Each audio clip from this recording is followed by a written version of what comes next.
Well, a new head of the Reserve Bank, Dr. Anna Breman from Sweden, seemed to stand up to her first press conference pretty well.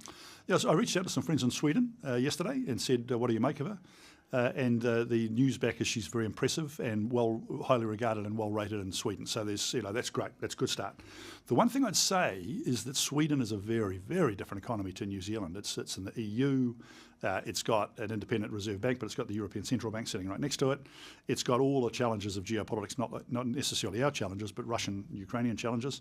So she's going to walk into New Zealand that's very, very different to Sweden. And one of the things I've seen about even really, really good overseas people that come into these roles in New Zealand is they turn up as Superman and they rapidly become Clark Kent.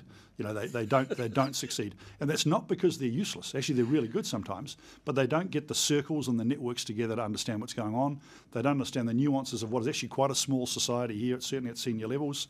They don't necessarily understand the geopolitics, and they run the overseas lines here as if they're going to work. So I hope she doesn't do that. Like I said yesterday, she did a great job. She said all the things that you'd want.